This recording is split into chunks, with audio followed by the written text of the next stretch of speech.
The morning my lawyer walked into my youngest daughter's kitchen, a cramped little room that smelled like dish soap and coffee grounds, and set a folder of documents on that scratched linoleum table, I watched my two older children go completely still. My son-in-law, the one who'd told me 3 nights earlier that he couldn't get involved right now, turned a color I don't have a word for. My eldest son just stared at the check. He didn't even look at me. I'd planned that moment for 6 weeks. But sitting there, I didn't feel the satisfaction I'd imagined. I just felt tired and grateful. And a little ashamed of myself, if I'm being honest. Let me go back to the beginning. My name is Robert. I'm 64 years old.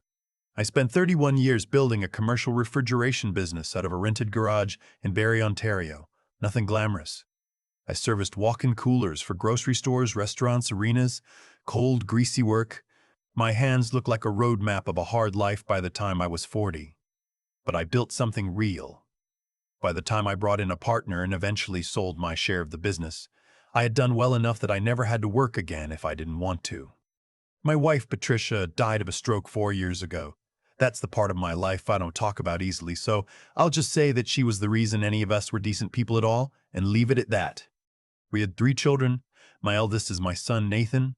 He's 38, lives in a beautiful house in Oakville, works in commercial real estate. My middle child is my daughter, Susan, 35. She married a man named Philip who manages a portfolio of rental properties in the Mississauga area. They have a house that Patricia would have called a lot of house for 2 people. My youngest is my daughter, Irene, 31. She lives in a 2-bedroom apartment in Hamilton with her husband, Connor, who has worked as a licensed plumber since he was 22 years old. They have 1 car between them, an older Civic that Connor maintains himself. They are not struggling, but they are not comfortable the way Nathan and Susan are comfortable. After Patricia died, I noticed something shifting in Nathan and Susan. Not all at once. Gradually, the way ice thins in late February. You don't see it happening until one day you step on it and go through. The phone calls became shorter. The visits on holidays became performances. Everyone on their best behavior for 2 hours and then quiet for 2 months. When I mentioned that I'd been feeling lonely, Nathan said I should look into one of those senior social clubs at the community center. He said it kindly. That was the thing. He always said everything kindly. It was Susan who was more direct about it. She had a way of making you feel like you were asking for too much simply by bringing up the subject of your own life. Irene called every Sunday.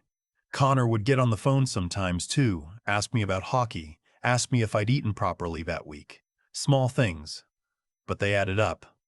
I've been thinking about my estate for a long time, not obsessively, but responsibly. The way you do when you've watched people fight over their parents' assets and tear families apart in the process. I had a financial advisor, a will, the whole structure in place. I'd planned to divide things evenly among the 3 of them. Then came the night of the ice storm. It was a Thursday in January. I'd driven up to visit Nathan in Oakville, a trip I had made plenty of times before. The weather turned faster than the forecast said it would. By 7 o'clock, the roads were glazed over, and the radio was telling people to stay off them. I called Nathan and asked if I could stay the night. He had a 4-bedroom house. Guest room always made up. He paused.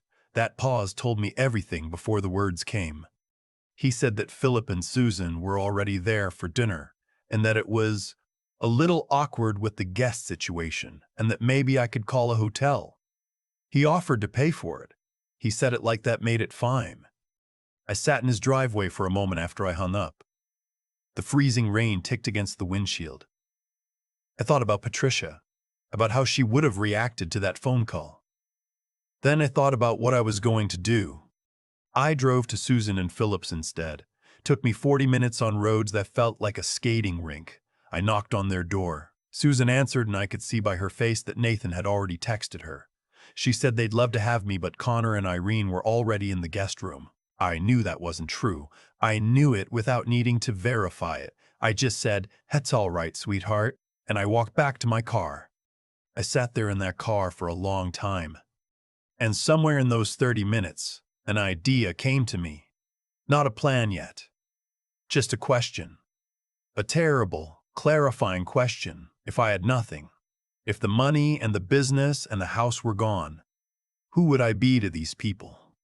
I knew I wasn't going to find out by asking. I drove to Hamilton, showed up at Irene and Connor's door just before 10 at night, looking like I'd been out in that weather for hours, which I had. Irene opened the door and I could see the alarm cross her face before she'd said a word. She pulled me inside, took my coat, made me sit down. Connor was already making tea. Nobody asked why I hadn't called ahead. Nobody mentioned the hour. That night, lying in their guest room, a small room with a space heater and one of Patricia's old quilts on the bed because Irene had kept it, I made the decision. I was going to find out who my children really were when I had nothing to offer them. I called my lawyer the next morning. His name is Howard, and we've known each other since our kids were in school together. I explained what I wanted to do. He listened without interrupting, which is one of the things I've always liked about him. Then he said, "Robert, this is either one of the wisest things I've ever helped arrange or one of the most painful, possibly both." He was right on both counts. The paperwork took 3 weeks. I transferred the majority of my liquid assets into a trust structure that Howard controlled on my behalf. I updated my will significantly. Then I arranged for the story to get out, the way stories do in families, through a casual mention here, a concerned phone call there. I told Nathan that I'd had some serious financial problems I hadn't wanted to worry anyone about. I'd made some bad investment decisions. My advisor had moved on and I'd trusted someone I shouldn't have. I kept the details vague enough to be believable. Nathan said he was sorry to hear that. He asked if I needed anything. I said I might need some help in the coming weeks, and he said, "Of course, Dad. Whatever you need." I didn't call in for 2 weeks after that.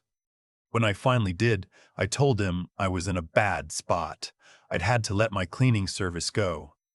I was behind on a few things. I hated to ask, but could he lend me $3,000 to cover expenses while I sorted things out? I said I'd pay him back once I accessed some funds that were temporarily frozen. He said he'd have to talk to his financial advisor. He said it just like that. His financial advisor. About $3,000. He called me back 2 days later and said it wasn't a good time because they were in the middle of refinancing their mortgage and things were tight. Nathan's house in Oakville was worth just under $2 million. I thanked him and said not to worry. I called Susan next. I told her the same story, asked for the same amount.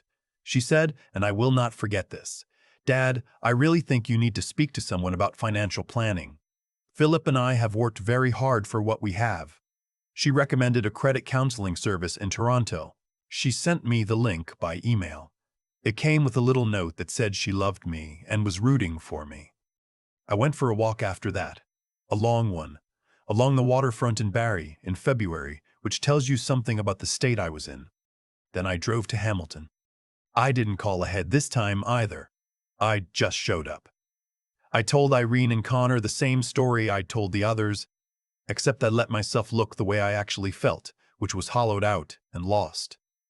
I told them I wasn't sure where I was going to land. I said I might need to ask for a couch for a few nights while I figured things out. Irene didn't say a word. She went to the hallway closet and got out extra blankets. Connor said, "You'll take the bedroom. We'll manage." I told him I couldn't do that to them. He said, "Robert, don't argue with me about this. You're staying." They fed me dinner. Leftover pasta that Irene had made the night before, heated up in a pan with bread from a bag. I don't think I've ever tasted anything better in my life. Not because it was good food, because of what it meant that it was offered. I stayed for 3 nights. On the second day, Connor got up early for a job across town. A burst pipe in a basement in Stony Creek. The kind of emergency call that comes in before 6 in the morning in February. He came home that evening with groceries. Not fancy things. He'd bought basics. Pasta, soup, coffee, eggs, bread. He'd also bought a small bag of coffee beans from the place down the street because he knew I liked proper coffee. I watched him unpack the bags and felt something break open in my chest in a way that I hadn't expected. That evening I heard them talking quietly in their room. I wasn't trying to listen. But the apartment is small and the walls are what they are. I heard Connor say he'd moved some things around so they had a bit of a buffer. I heard Irene say she'd figured out the grocery math. Then I heard her say, "He's our dad. That's it. That's the whole calculation." I lay in their bedroom, in their bed because they'd insisted, and I stared at the ceiling for a long time. On the morning of the third day, I called Howard. He arrived at 11. I'd asked him to come to Irene's apartment, which surprised him, but he didn't ask questions. He came with the folder, with the documents, with the amended estate paperwork, and with a letter I'd written to each of my children explaining what I'd done and why. Nathan and Susan had come that morning as well. I'd called them both the evening before and told them I needed everyone together, that Howard had some things to go over about my situation. They came. I'll give them that. When they thought there was something to understand about money, they showed up. Connor had taken the day off work. He'd just told his dispatcher he had a family matter. He'd lost a day's pay to be there. He didn't mention it. I only found out later. Howard sat down at that kitchen table and opened his folder. He explained the trust structure, the assets within it, and the adjustments to my will. He was precise and clear, the way he always is. I watched my children's faces as he talked. Nathan kept looking at me like he was waiting for me to say this was a misunderstanding. Susan's expression cycled through something I can only describe as controlled panic. Irene was watching me, not Howard, just watching my face. When Howard finished explaining the numbers, and the numbers were significant, my business had done well over 30 years and I'd been careful, he handed each of them the letter I'd written. I'd written Nathan's letter the way you write something you've been composing in your head for months. I told him that I loved him, and that I believed he was a good man in many ways, but that the night of the ice storm and the conversation about the $3,000 had told me things I needed to know. I told him I wasn't punishing him. I was making a decision based on what I'd seen. Susan's letter was shorter. I told her that the credit counseling link was still in my email inbox. I told her I had read her note, the one that said she loved me and was rooting for me, probably 20 times. I told her I hoped she meant it, and that I hoped over time she'd understand why I'd done what I'd done. Irene's letter. I almost couldn't get through when I was writing it. I told her about the quilt, Patricia's quilt, the one she'd kept. I told her that when I'd walked into her guest room that first night in January and seen it folded at the foot of the bed, I'd had to stand there for a minute before I could sit down. I told her that her mother would have recognized her, completely and without reservation, in everything she'd done over the past 3 nights. I told Connor that I had never had a son, and that I was sorry about that for 31 years, and that I wasn't sorry about it anymore. The apartment was very quiet for a while after that. Nathan said he needed some air and went outside. I understood. Susan asked if we could talk privately, and I said yes, we could soon, but not today. I needed her to sit with the letter first. Irene came and sat next to me at the kitchen table. She didn't say anything for a while. Then she said, "Dad, you could have just asked us." "I know," I told her. She said, "We would have shown up anyway." "I know that now," I said. "I think I needed to know it for myself." She put her hand over mine on that scratched table. Outside, I could hear Connor on the phone with his dispatcher, rescheduling the afternoon job, making room, the way he always did. I don't know what the coming years will look like. Nathan and I have had 2 phone calls since that morning. They were careful, the way phone calls are when people are deciding whether to rebuild something. I think we will rebuild. I think he's a good man who got comfortable and stopped paying attention, and I think losing the comfort of assuming my estate would arrive on schedule has made him start paying attention again. I hope so. I choose to hope so. Susan sent me a long email about 2 weeks after. She didn't apologize exactly, but she said some things that mattered. We're finding our way. Irene and Connor are expecting a baby in August, a girl, they think. They've been talking about moving into a bigger place, not far from where they are now, something with a proper second bedroom. I've told them I know a family lawyer who can handle the paperwork if they want to buy. Howard does real estate too. Last Sunday, Connor drove up to Barrie just to have lunch with me. He brought food from a place in Hamilton he said he'd been wanting me to try. We sat at my kitchen table and ate and talked about hockey and pipes and the baby and what kind of crib they were thinking about. When he was leaving, he stopped in the doorway and said, "You doing all right, Robert?" I said I was. I meant it. He said, Good, you tell me if you weren't. I said I would, and I meant that too. He nodded and walked out to his car. I watched him pull out of the driveway, and I thought about Patricia, and about that first night in January when I'd driven to Hamilton in the ice, and Irene had pulled me through the door before I'd even finished knocking. And I thought that sometimes the most valuable thing a man can discover, near the end of his life, is exactly where home actually is. I already knew. I just needed to stand in it long enough to believe it. I keep thinking about that scratched linoleum table. Not the check. Not the folder Howard set down. Not the look on Nathan's face when the numbers were read out loud. Just the table, the one in Irene and Connor's kitchen, with the burn mark near the edge from some pot set down too fast, years before I ever sat at it. There's something that life has a way of doing, if you pay attention long enough. It gives people exactly what they've built toward, not what they've asked for, not what they assumed was coming, but what they actually earned through the small, daily choices nobody else sees.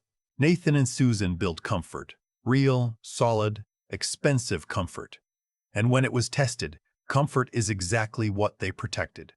Connor and Irene built something harder to name. Call it decency. Call it the habit of showing up. And when it was tested, that's what came out of them, without hesitation, without calculation, without asking what was in it for them. That's not luck. That's cause and effect, plain and simple. What you practice becomes who you are, and who you are is what shows up at the door at 10 o'clock at night in a February ice storm. I'm not a man who talks easily about raising children. Patricia did more of that than I did.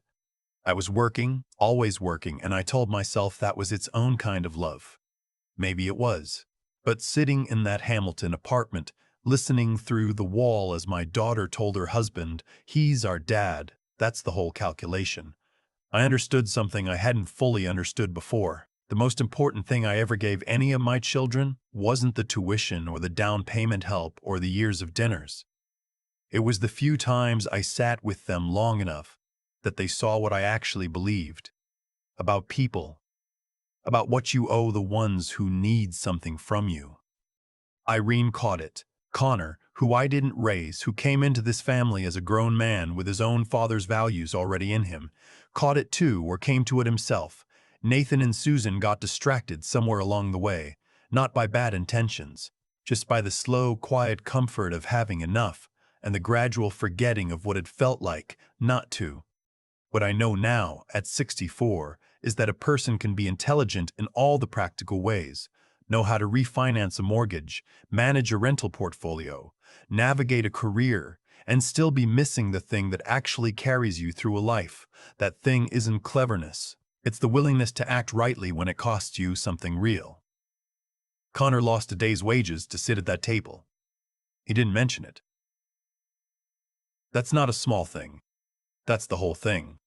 And then there's what it takes just to keep going, to get up before 6 in the morning for an emergency call in February, to stretch a grocery budget without complaint, to make room in a 2-bedroom apartment for a father-in-law who showed up without warning and stayed for 3 nights. That kind of endurance doesn't ask for recognition. It just does what needs doing and then goes to bed. I think about Patricia a lot when I think about all of this. She would have known, without any of my staged experiment, exactly who her children were. She always did. She just loved them anyway, completely. Which is what good parents do. I'm trying to do the same. It's harder than I expected, and also easier, now that I know where I stand. The table was scratched and small, and it only had 4 chairs. It was the best table I've ever sat at.